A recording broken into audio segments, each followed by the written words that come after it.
Bonjour à tous, mon nom est François Letarte et bienvenue sur ma chaîne JDR Détente, une chaîne consacrée aux jeux de rôle sur table. Alors, une vie drôliste, ça va être une réponse à Pat Bou. Une vidéo qu'il a faite qui parlait des jeux de rôle sans dés. Il nous partageait son opinion là-dessus, en fait, puis il nous faisait clairement savoir sa préférence pour les jeux avec des mains de jeu qui roulent des dés. Ce qui est le cas de la plupart des jeux de rôle qu'on connaît. Vous avouez, je suis quand même d'accord avec son argument pour. Tu sais, moi aussi, j'aime pas ça lancer des dés. Pour pas mal les mêmes raisons. Tu sais, c'est le fun d'avoir du côté du maître de jeu le facteur aléatoire qui embarque. Je trouve ça intéressant. Ça fait partie du jeu, ça fait partie de l'excitation du jeu. Puis aussi un petit côté rituel. Là, tu sais, on est ensemble, tout le monde roule des dés, ça fait partie du jeu. Et je pense que les arguments de Pat pour les dés, tu sais, je peux dire que j'adhère à ça en général. Mais les jeux sans dés, j'haïs pas ça. Tu sais, j'y ai goûté, puis j'y vois des vertus, personnellement. Je vois même que j'ai comme appris des trucs dans le sans dés que je ramène dans les jeux avec les dés. Puis je pense que ça a bonifié ma façon de faire les jeux de rôle en général, d'essayer ces jeux-là. OK, les jeux de rôle sans dés, pour ceux qui sont dubitatifs, ça ne doit pas exister. Oui, ça existe. Que le maître de jeu ne roule pas de dés, non pas d'un jeu de 100 dés. Là, ça, je ne parle pas de ambre, mais bien d'un jeu de rôle où on ne lance pas des dés. Que le maître de jeu ne lance pas de dés. Bon, OK, on va y arriver. Je pense que tout ce qui est propulsé par l'Apocalypse, je crois que c'est comme ça. Symbaroum, tout Cypher System Numenera, c'est tout dans le même panier. C'est ça. Puis moi, en fait, celui avec lequel je fais l'expérience du 100 dés, c'est Tranchons et Dracons. Quand j'ai compris que Tranchons et Dracons était un jeu sans dés, j'avoue que j'étais assez excité. Ça me tentait de vivre cette expérience-là. Je trouvais ça rafraîchissant.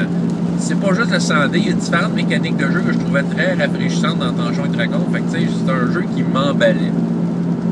D'abord et avant tout. Je vais vous avouer, mes premières fois que j'ai fait des parties de Tranchons et Dracons, c'est sûr que parfois c'était embêtant. Tu sais, quand t'es habitué de rouler des dés, il y a comme une séquence de maître de jeu qui se fait dans ta tête, tu sais, le joueur lance des dés, je lance des dés, tu sais, qui vient naturellement avec l'expérience, tu sais, dépendant du jeu de rôle, tu vas l'appliquer à peu près de la même façon, tu sais. Mais là, c'est ça, tu joues à du jeu de rôle, puis tu te mets en mode jeu de rôle, puis ta tête pense de cette façon-là. Là, tu t'aperçois, non, ça marche pas, là. Je roule pas de dés, c'est le joueur qui fait tout. Fait que ça change un peu la dynamique, l'approche, OK? Le pourquoi que tu lances des dés va changer. Il faut que tu en lances moins. Ça, c'est en partant, c'est ça. Moi, c'est mon conseil. Lance-en moins, arrange-toi que ce soit important.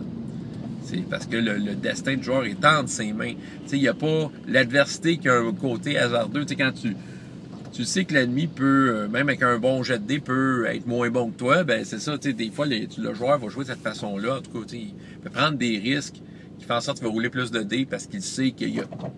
Tu sais, les probabilités sont meilleures pour lui, mais dans un 100 dés, non, c'est ça, le destin est de son côté seulement. Roule moins de dés. C'est ça, en partant, c'est mon premier conseil. Ce que j'aime de ça, c'est que tu peux pas tricher. Tu sais, ceux qui aiment ça, fudger des dés parce que ça fait une meilleure histoire, là, ben essayez des jeux sans dés. Vous allez voir que, fudger, c'est mal. Ben c'est ça, sauf que là, plus fudger, c'est les joueurs qui roulent toutes les dés. Le maître de jeu ne peut pas tricher ses dés. Ça, j'avoue que c'est pas mal fort. Puis, une affaire, mais ça c'est à Tranchons et Dracons, je sais pas, les autres jeux, j'ai pas remarqué. J'ai joué à Symbaroum, j'avoue, hein, j'ai été joué à Symbaroum, mais je me souviens pas, là. Mais à Tranchons et Dracons, ce que j'aime bien, c'est le fait qu'avant de lancer les dés, le maître de jeu décide d'une conséquence négative avant de lancer les dés. Tu sais, le joueur dit ce qu'il veut faire. Le maître de jeu dit OK, il va falloir lancer des dés là-dessus. Puis là, le joueur, avant qu'il lance les dés, le maître de jeu doit dire la conséquence d'un échec. Qu'est-ce qui va t'arriver si tu manques? Autrement dit, tu as une petite fenêtre sur l'avenir, là. Mais ça, je trouve ça intéressant. Fait que tu sais, du côté du maître de jeu, tu n'as peut-être pas les dés, mais dans l'histoire, tu peux amener ce facteur-là. Autrement dit, on s'entend sur ce qui va arriver, dépendant de ce que les dés vont dire. C'est dans les mains du joueur. Fait que tu sais, il n'y a pas de triche, puis on sait dans quoi qu'on s'embarque. Tu sais, c'est une dynamique différente. J'avoue que tu sais, même si tu façon de faire là de Tranchon et Tracon, là je focus sur Tranchon et Tracon, je la transpose dans du jeu de rôle où je lance des dés, tu sais. Je suis du genre maintenant à plus ouvrir sur voici ce qui arrive si tu manques. J'aime bien ça faire ça. Je trouve que ça augmente la tension. Hein? Les joueurs sont bien plus excités de lancer des dés parce qu'ils savent dans quel trou ils vont tomber s'ils ratent. Ouais, c'est vraiment bien pour ça. Mais c'est ça, le 100 dés aussi pour le maître de jeu, puis ça a été nommé bien des fois. Hein? C'est pas mal moins d'ouvrage, je vais vous avouer. Tu sais, le maître de jeu peut vraiment se concentrer sur sa job de maître de jeu, de lier l'histoire ensemble, d'écouter les joueurs, de placer les choses ensemble, là, de faire sa job de maître de jeu, mais sans avoir à s'enfarger des règles. Donc, moi, j'aime vraiment ça. Ça aussi, c'était rafraîchissant. J'aime ça, oui. J'ai une petite préférence, pareil, pour lancer des dés, là, mais je vais vous avouer que des fois, tu tombes dans une scène où c'est plus complexe, un combat, c'est pas mal là que ça devient compliqué dans les jeux de rôle d'habitude.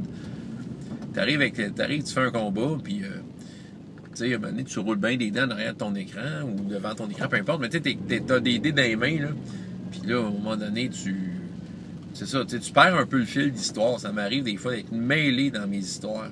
Ouais, c'est vrai, c'est une affaire qui m'arrive quand il y a trop de dés et trop de règles. À un moment donné, tu rentres dans le mécanique, il faut que tu te ramènes à l'histoire. J'avoue que des fois, ça arrive que c'est lourd. Oui, j'aime le côté hasard du maître de jeu, la surprise, mais là, des fois, quand les règles sont trop prenantes, j'avoue que les dés, des fois, prennent un peu trop de place.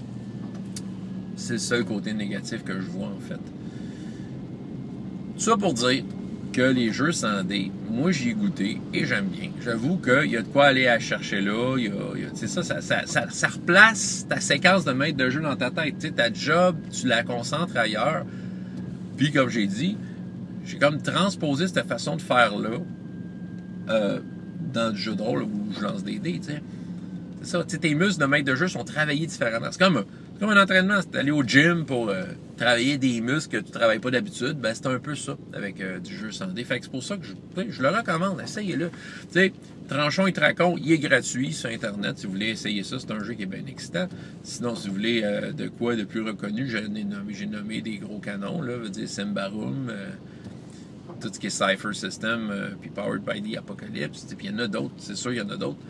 Mais regardez ça, puis faites l'expérience le maître de jeu roule pas de dés. Le maître de jeu s'occupe d'être un maître de jeu à lier l'histoire ensemble par rapport aux éléments qui sont lancés autour de la table. Puis les joueurs lancent les dés, puis c'est ça, le destin est entre leurs mains. En tout cas, moi je le recommande fortement. Si vous n'avez jamais essayé, essayez-le. François Letarte, JDR D30, et jusqu'à la prochaine fois, ayez autant de plaisir dans la vie que dans les jeux. Au revoir.